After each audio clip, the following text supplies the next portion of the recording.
Now we have another wonderful guest, Stephanie Keldani. Steph, thanks for being here with Hilla and I. Thank you for having me at the Yoga and Health Foundation. I am beyond grateful to be here with you guys today. And one of your quotes was, master yourself and your world will change. I really love that. What does it mean to you? Yeah, for me, it means when you truly go inwards and you start to work on yourself, all of a sudden your world around you will shift and change in ways that you never thought were possible.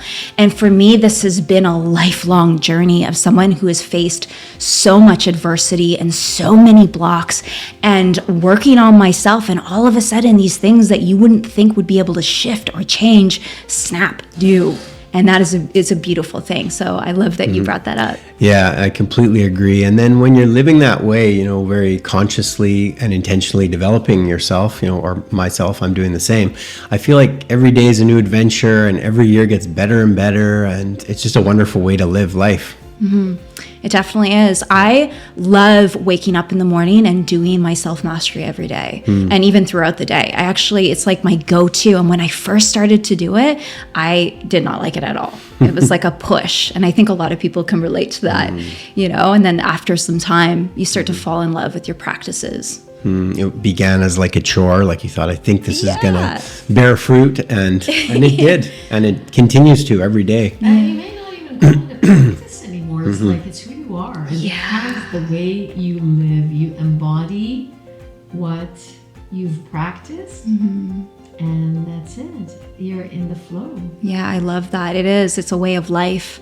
And it's not something that you should look at as, oh, I have to do this, but this is how I am. This is how I show up. I love that. Yeah, and it just becomes, a part of your being, and that's the way you live, these practices. And it's nice because it naturally becomes our natural state, and we're thinking differently. We are just literally a different person, not, of course, our soul, our true essence, but the way we're showing up in the world, we become a different person, basically. Up-leveling. Yeah. And it's cool because it's a constant up-leveling. It's not like a one-and-done thing. It's like the more that you shift and change, the more you shift and change, the more you shift and change, and it's a continuous up-leveling. It's so beautiful. Absolutely, yeah. Continually developing ourselves, awakening, whatever we want to call it, it's continual, and, we're never reaching the end. Yeah, you think you've reached the next level, and then boom, there's a whole nother level. Absolutely. So, Steph, you notice that we're diving in quite fast here. Our small talk is pretty deep. Yeah. Thanks to you. And I wanted to ask you if you can share a little bit about your journey. Like, what were some pinnacle moments that were contributing to the first awakening that you can remember and defined as such? My first awakening was very dark. Yeah.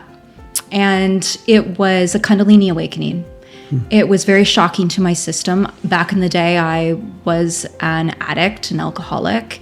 And to explain what a Kundalini awakening is, I know you both know what a Kundalini awakening is, but for me, it was something at the time that I didn't have a language for it.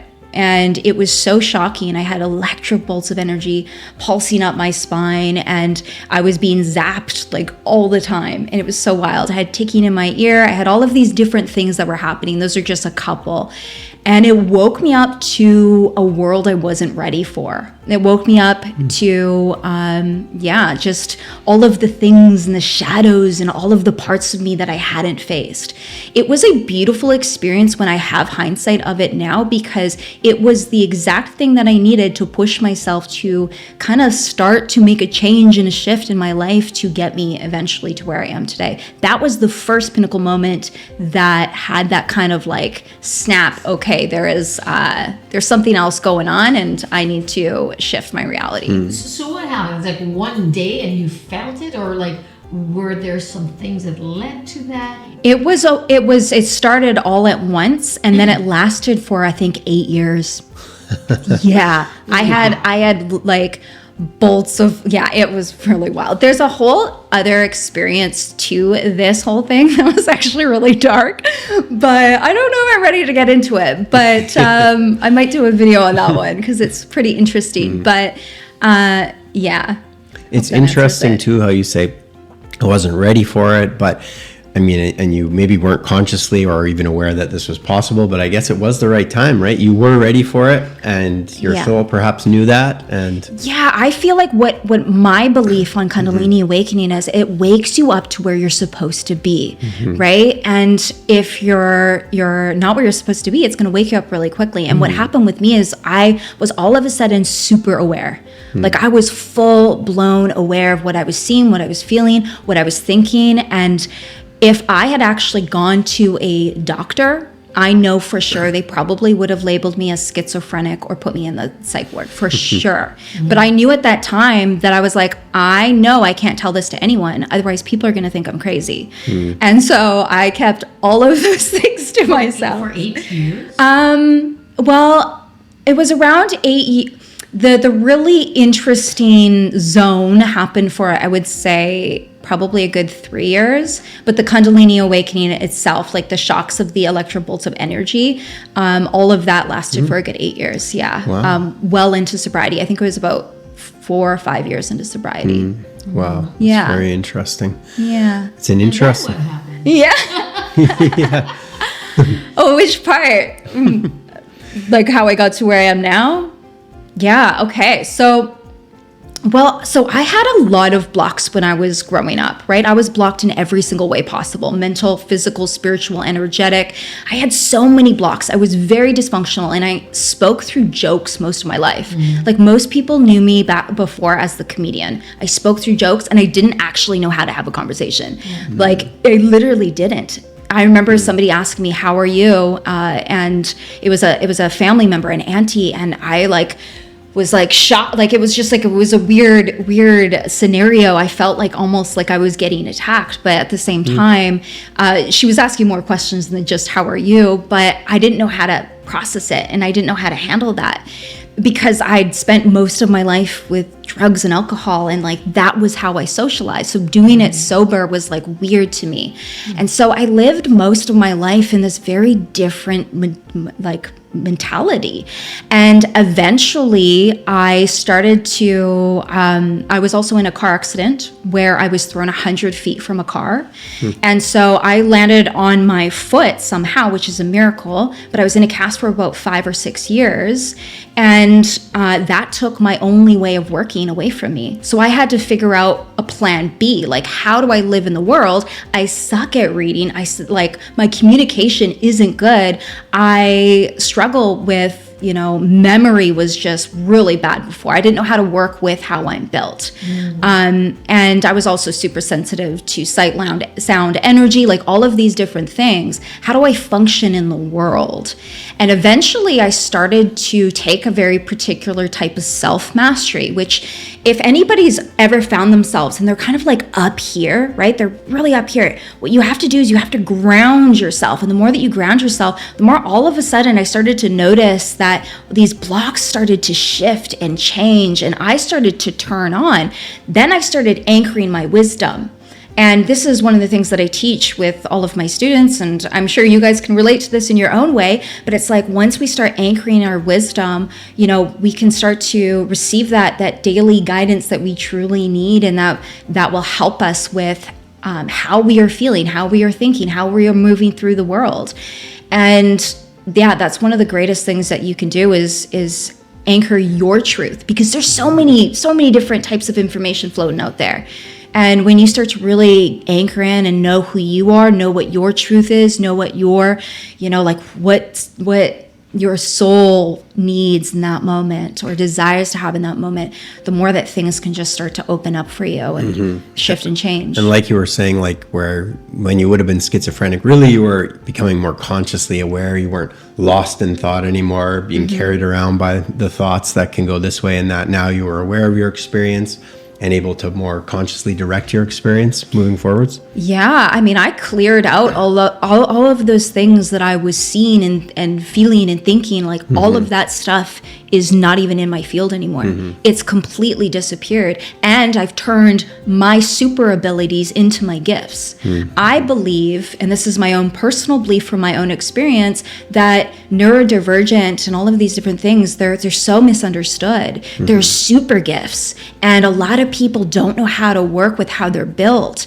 And once you start to really understand that you're just built different, and you start to understand your unique formula, then you can start to turn on and turn on your own wisdom, and things can shift. Like the fact that I'm able to speak the way that I do, the fact that I'm able to be who I am today is just a miracle in itself. And I think, I think if there's one message to anybody out there who's struggling with any of those things, like not schizophrenia, but like, I believe that I had undiagnosed autism, high-functioning autism, because I was so sensitive to sight, sound, energy.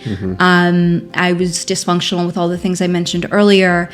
I think that with ADHD, I think those things I both had, but I never got diagnosed. So I can't actually say that I was. I think it's better almost not to, because people then identify with these labels, and those can change. These are things that it's not like we're just born with, conceived with it. I think they're things that can shift, especially when we learn German New Medicine. You can understand what causes these symptoms, and they're symptoms basically. You're so right. As the result of certain things that are unresolved. Yes. I seen this on a post on a friend's post one day, and it was talking about labels. And I remember having my own understanding around labels myself, and even the label with something like the Akashic Records, which is an area that I worked in for a long period of my life. And I had to let that label go, because I found that the label itself had almost all of this like special energy to it, or it had like this energy of like only some people can access this, or it's this thing that's outside of you, when it's none of that. And so it's like these labels, they like imprint their own kind of energy and their own current in it. And when you take it away, it's like it's just source. It's just wisdom. Yeah. It's just infinite. That's all. And you're still obviously using all that you learned from that experience working with the Akashic Records, but it's just not being labeled that way anymore, I imagine. Yeah, it's a more grounded way. It's just like your wisdom. Anchor in your wisdom. Yeah, and you want to empower everybody else to anchor into their own wisdom. Yeah, exactly. Yeah. Beautiful. So throughout the time, those 8 years or so, when you were going through this amazing feeling and sensations in your body, and then recalibrating yourself in general, were there people that you were listening to or inspired by or empowered by that help you to move through those challenges? Yes, there was one specific person. I'm very picky. Even back then, I was very picky. But there was one person who I really resonated with. His name was Jason Estes. Not very many people know him. But he really spoke to me. And he was like one of those type of people who would share a video, and his message would just be exactly what you needed to hear. And so he was kind of that pinpoint mark for me. And I was also taking his self-mastery container as well. And that was what really allowed me to flow my own energy, ground myself. And then once I finished with that, I started to step into anchoring wisdom and all of that. But Tell us more about anchoring wisdom. Yeah, anchoring wisdom is, well, we all have wisdom, right? We all have, technically it's knowledge first. You have to apply it for it to become wisdom.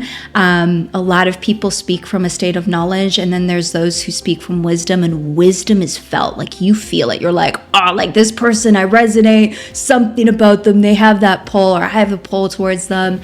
That's what wisdom is. And wisdom is that overcoming of that thing that you know, right? Or that thing the knowledge that you have, you move through it and you gain that wisdom.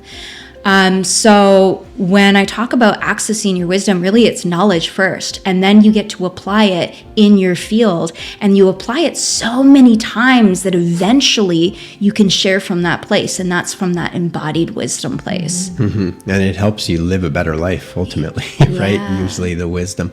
And do you think, like, because it's knowledge we can learn, but then some of it, maybe does it just come from our soul? It's already known, and we're tapping into that. This is true. Sometimes it is already known, and that's I like to call that the inner knowing. Making it conscious now. Yeah, because like when you are it just comes through. There's no doubt about it. You just know deep in your field. That's that inner knowing.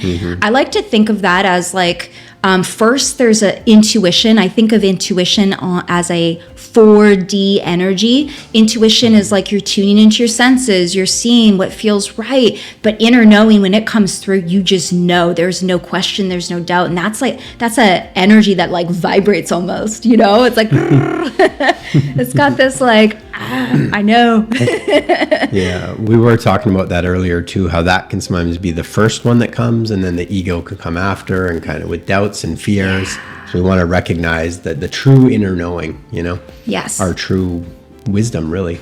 You got it right on the dot too. The ego comes in right after, and it'll test you, right? I like to think of them as like the whispers of tests, where it's like you have these thoughts that come in, and they're telling you, you know, these things that you don't want to hear, or things that feel challenging to what you're going through, or they try to doubt you. And it's up to you to discern, right? Those are thoughts that you have to go, do I actually agree with this? Is this my thought? Is this my belief? Do I need to take this in, or do I not? And that's kind of like its own little test. Like you have these tests that are going on in the middle of your head all the time, not just the universal one. That's true. Aware of their thoughts, or that they're thinking. Like, who's the thinker of the thought? I love that. Yes. There needs to be a certain level of consciousness and awareness of getting still and witnessing the whole inner kerfuffle that is happening, right? Yeah, I always say to my students, like, the more that you can pause throughout the day and just go, how am I feeling right now? How am I truly feeling?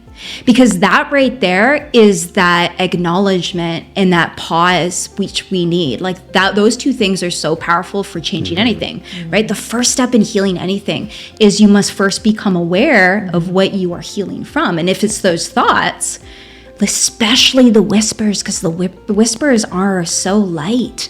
They're like in the background, they're like lingering, or even that lingering energy that's just kind of floating there, right? I remember having that permanently in my field, and I thought that was life. And then one day it was just gone, and I was like, whoa. Weird. Yeah.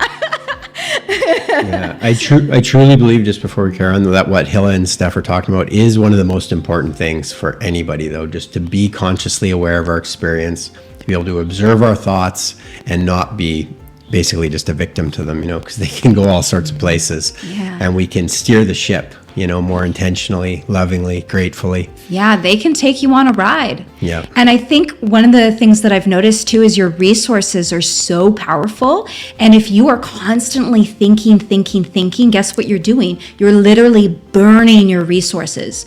And so you're going to find you have more migraines. You're going to find you have more insomnia. You're going to find you feel exhausted at night or exhausted throughout the day. You just feel depleted. That's because you're giving your energy, your resources to these thoughts that aren't even yours, that are like trying to show you, or quite literally showing you a story or something that's happening. And the more we become masters of our mind, like the initial motto you gave at the beginning, the more we become masters of ourselves, we truly begin to master our life. And it's just, yeah. Absolutely. And it's a never-ending process, as we said.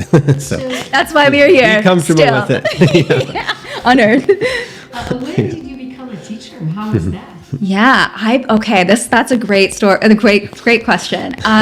So it was when I started to dive into the Akashic Records, and I started to notice, I took a course, and the lady just was an embodied example. She didn't teach us anything. She just allowed us to ask questions when we wanted to, and that's one way to learn. But the other students in the class, they were not kind of doing as good as I was. I want to say that. I don't know where they are now. They probably eventually got good. But anyways, during this course, I started to notice that it was the first thing in my entire life that I was good at. But when we're working with triggers are a power zone for trauma, and they are the thing that we want to do when we're in a triggered state is to feel and to be in it, right? A trigger is simply an unprocessed trauma that wasn't felt. So you were going out throughout your life, maybe as a child, and you went through a traumatic experience that you couldn't feel, or you couldn't, you either flighted, or you froze, or you suppressed. Those are all ways that you store that trauma in your body. And then you live your life and somebody comes along and they say something that's just kind of bugs you the wrong way. And you don't know why. And like in your head, it's like this huge thing. But in reality, if you took a look back at it, you're like, oh, okay, it's actually not that bad. But what happens is when we're in a triggered state, everything becomes so much bigger and so much more like it's like a wound, a personal wound that we're getting poked on. So the number one thing that we want to do when we're in this state is to pause, to feel, to breathe. And what I like to say here is shut off the mind. Like if you've got what I like to call the inner turkey, it's like,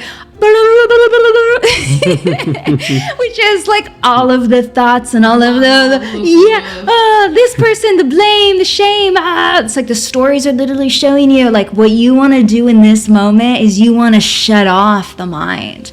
And the more that you can shut off the mind, the more you can feel, the more you can be with those energies and allow them to move. And then the next thing you want to do is you want to do perspective shift, which is immediately step into what was that person thinking when they said or did this thing? Or maybe maybe this person was unconscious or like going through their own things and maybe they didn't mean to say it in this way. So you have to have that perspective shift. Right? Like yeah. Seeing things from a different perspective. Exactly. Not from the pain. Yeah. Exactly. Or whatever it is that you're processing. And as Steph said, it's not like if you actually step back, it's not like objectively that, brutal what they did or what they said. Usually it's just triggering something within, Yeah. that's causing this. That's Yeah. like learning Yeah, to yeah. live from Yeah. It's so true. They did it. Yeah. Yeah. I work with children. I like Yeah. that. Children say to me, well, he made me feel, he did it to me. Like, Yeah. who's feeling the feelings? Okay, so he said something to you and then you started to feel that. So you're feeling it. So if you're feeling it, who can stop that feeling? Who's in charge? Can you stop it if you want to? Yeah. Yeah. I And love as that Steph you brought said, that's why it's such a good time to work on ourselves. When we're triggered, this is the best time to practice what we're learning and then apply it. Exactly. And like with children as well, like because when we're in a triggered place or when we have that trigger that's coming up, we actually go to that 5-year-old self who is and so we kick, we scream, and one of the worst things we can do as the person holding space for the other is to feed into that energy, right? And so we just have to hold space. We have to be there, and that is its own responsibility in itself, holding space for another person who's in a triggered place and having that compassion and love for them, knowing they're going through a process and they just need somebody to simply be here with them. It's so interesting you say that too, because what Dr. Hummer found with German New Medicine is there's things that he figured out all the physical symptoms, what type of conflicts or traumas cause them, but then also the behavioral changes, the psychoses basically, and it is what we call constellations, like groupings of conflicts conspiring to cause these changes. And then when we get triggered by what we call a track, it does actually send us back to that emotional maturity of when it was. So that's why we can be 80 even, and then we're triggered and now we're behaving like we're 5, because that's when it originally, and it's still not fully resolved. It kind of makes sense of that, because when we are triggered, we are in psychosis, and we've all been there many times. Yes. We're not ourselves at that point. Yeah, exactly. Yeah, it's so interesting how you're framing it. It's just the same thing. Yeah, I love it because it's a whole different you're learning it from a whole different source. direction. Yeah, but it all ends up being the same. Yeah. All the things we've been talking about today with other guests too, the truth always points to the same things, Same Yeah. thread Yes. we're talking here is in our previous conversation. It's so beautiful. Yeah, said differently, but the same thing. Yeah. Wisdom. It's showing Yeah. Yeah. And the more we go through life and we're seeking all these, the wisdom and the things like this, the deep knowledge, I suppose, to apply it, we do find the common threads through religions and everything, right? The deep truth at the end of it is all pretty much the same. Love very that you similar. brought that up, because I believe, I think there's truth in all religion, right? There is truth in all religion. And so it's like so many people, they if they've had a very religious upbringing or very strict or very, has to be a very certain way, they often end up going the exact opposite direction. And it's like, there's a little bit of truth in a lot of things, right? And so when we can take all of the blinders down and we can start to just ask ourselves and tune in ourselves, what is truthful here and what is not? I think comes back to the discernment you spoke of, right? So anything that's kind of pushing us into fear and division and victim consciousness and all that is not the truth. And the things that are freeing and empowering, generally are. Hallelujah. Right? So how do you walk through your students, as you call them, what to do when they're in a triggered state? Yeah, so the first thing you want to do is you want to acknowledge the trigger. And that sounds easier said than done, but as we spoke about earlier, it can sometimes be difficult, especially if you have a permanent trigger. Those ones are very real, where you're just constantly in a trigger. You think that that's normal and that's life, right? Or even it's like kind of can sometimes be a subtle energy, the little whispers, the explosions, the shock ones that wake you up in the middle of the night. But those can also be solar flare energies, because that can also create a triggering energy in our fields. I can talk about that later, but yeah, so you want to acknowledge it and bring it right to your field. The second thing you want to do is you want to feel it, right? So you want to shut off the mind. Immediately the mind's going to try to show you images. It's going to try to prove to you the story. It's going to try to prove to you like they're the problem, this person, like the shame, I'm the victim. We want to just shut off the mind. So how do you shut off the mind? So that is a skill that you can learn, right? Skills are like things you have to practice at. This is where like meditation or breath work or like what brings you back to yourself. That is a muscle, that is a skill that you have to train yourself on. And so no one can do that for you but you. But the more that you do it, the stronger you get. And then all of a sudden, you're just like, nope. Whereas before, you're like, I don't know how to stop these thoughts. Like, I'm trying. And it's like, and it's like just over and over and over. Like, I had one of the most busiest, crippling minds you could possibly have.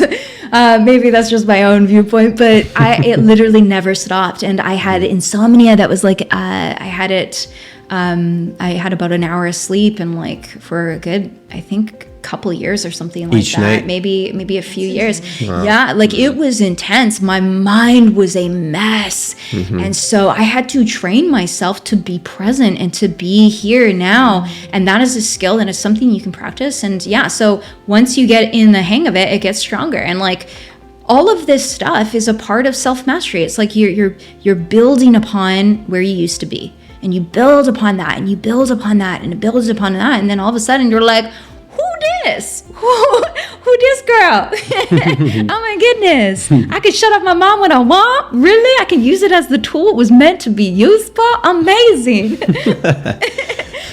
And that's like what you said, how sometimes people are just living in a triggered state and you looking at through the German New Medicine lens again, because that would be you were in a conflict active state for like 3 years straight or whatever, I guess, because then you're stuck in a sympathetic state. You can't sleep properly. Your mind is always going because these things were unresolved, as you're saying. I mean, that's how I would make sense of it anyway.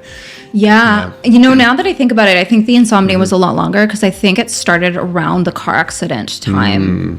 But yeah, it was a lot of things that I was going through. Yeah. It wasn't just Many one. things. It was like everything, like literally anything you could think of. Wow. It was happening. It was so wild. It's fantastic. But yeah, so then the third thing that you do when you shut off the mind, you want to give that a good 5 minutes. I also want to share here, like, this formula can be fluid if you've reached a certain level of mastery, right? If you go right into the stories of the mind, you have to shut off the mind and then like do it in this formula. But I usually don't like to use very strict rules as formulas. You have to follow this in order to be something. It's like, no, every moment is unique. Every moment is different. Every moment you show up might need something slightly different. And so that's where your innate wisdom comes along the line that really helps you. But the next thing that you want to do when you're in this state is then you want to use the mind as the tool it was meant to be used for. So this is the perspective shift. But this is also the shifting the belief, right? And where people go wrong is they try to shift a belief into something that's not believable. Right? You want to believe the belief. You're not going to go, okay, I have no money. I'm a millionaire. It's like that. Your body is too big of a gap. What is something that you can believe in this moment that's going to make you feel, like one of the greatest things that I teach my students is like, how do you soothe yourself in that moment too? Which is, so one of the greatest things is, in this moment, I am safe. Right? Because that's one that's believable. In this moment, I'm safe. Okay. Not then you'll try future tripping all of a sudden. You're like, oh, you're way out there. Oh no, but nope. In this moment, I'm safe. And then you can also do soothing love, where you're writing in a journal and just saying all of the beautiful things that you need to hear in that moment. I like to call this the healthy parent you never had. But this is because it's like a healthy parent that's speaking to that inner child with what that inner child who's going through the temper tantrum needs to hear in that very moment. And it's so beautiful because it's like, you are doing so amazing. You know, you are doing the best that you can with the tools that you have. I am so proud of you. You are, you like whatever it is that you need to hear, that inner child needs to hear, tell it to yourself, and you rewrite the script. That is called rewriting the script. So beautiful. Yeah. And it's so true. And it comes back to this core of how powerful we are as human beings. Most of us haven't tapped into what does it mean to have this human divinity and the power of our thoughts, our words, our emotions, our actions. The combination of that, like what you were describing, is like taking the words consciously to recreate what it is that we want to feel and see and be with with our own power. Yeah, and I love that you touched on that, because you're right. Like, it is really, you're touching on all the different things. It's not just one. It's like many modalities, and essentially, it's coming back to you. Yeah. And then there's also the somatic part, which can be yoga. It can be getting yourself and moving. It's like walking or even going to the gym. That's that area where you're like getting out there and you're moving the body physically. Breath work might even work in this moment. That is the sweet sauce to wrap it all up. And like you said, too, just practicing these things every day, everything, the more we practice it. And the last year, for some reason, it's become so consciously aware to me that if we just do something every day, we get better at it, whether it's loving ourselves, being more at peace, or developing a physical skill, or absolutely anything. Just start doing it every day and we get better, and it becomes natural, and it just becomes a part of us. It's so Handstands, loving ourselves, having a calm, peaceful mind and experience of our lives. If you practice it, you can get better at it. That's like mastery, right? Yeah. It's mastery, but it's the invisible mastery. It's the mastery that you dedicate when no one's watching. Right? Like, who are you? Who are you when no one is watching you? Build on that. That's true. That's true. See, when physically we work on ourselves, we can see results. And then mentally, emotionally, spiritually, we will see the results. They may not be visible physically, but as you said, who is this woman? Like, you've changed. You've recreated yourself. We can do that. Yeah. We're such an amazing beings that we can definitely recreate ourselves. And I mean, on a physical level, we know that, like, the body rejuvenates itself. Every organ is renewing itself. Yeah. Right? Our cells are designed for that. Our cells are designed for celebrating. Exactly. Yeah. So celebrate every day. It is important. I love what you're sharing here. And the possibility that we came here for joy. We came here as like the infinite soul that we are to experience this realm, but to be playful and creative and innovative and enjoy it, right? And it's so beautiful the moment we wake up to that, and then the awakening and reawakening, and then the teaching others. And that's the beauty of being of service, right? Yeah. It's not just for our own benefit, but how can I help others? Yeah, and you can only truly help others when you yourself are, at a certain place, because you can pour from that love and that wisdom. And I love that you brought up playfulness, because I'm all about being a little bit weird. I say embrace your weirdness, like find your weirdness a little bit, embrace it. How do you have fun? How do you play? And it's so important. I love that. Absolutely. So Steph, anything else you want to share then? And thank you so much for being on the show, but what are your offerings and what's coming up in the future? Yeah, I have an academy, 180 Degree Rising Academy. The name came to it because it was from so many testimonials that I had from my students that said, I had a 180 degree shift. And I was like, this sounds like a really good name. But yeah, so I have a whole academy around stepping into the highest version of yourself, removing your blocks that are limiting you, making you feel small and stuck, and then activating your deep, profound inner knowing, which we all have. So that is what I do. I don't have any upcoming events right now, but I have them once a month. Usually I'll have one next month. If you subscribe to my list, you will find it there. But you can find me at StephanieKeldani.com. That's Stephanie with a PH, and then KELDANI.com. On Instagram, Stephanie Keldani. And and then you're speaking next week, aren't you? I'm speaking next week at the Living Well Festival. And so is Hilla, right? Hilla and Michael for the New Earth Networks. That's so cool. Yeah, so you can join me there, and I'll be speaking there as well. Fantastic. Well, thanks for joining us, Hilla and Steph, for the Yoga and Health Foundation Expo, and we look forward to connecting with you soon. Yes, thank you for having me. I appreciate it.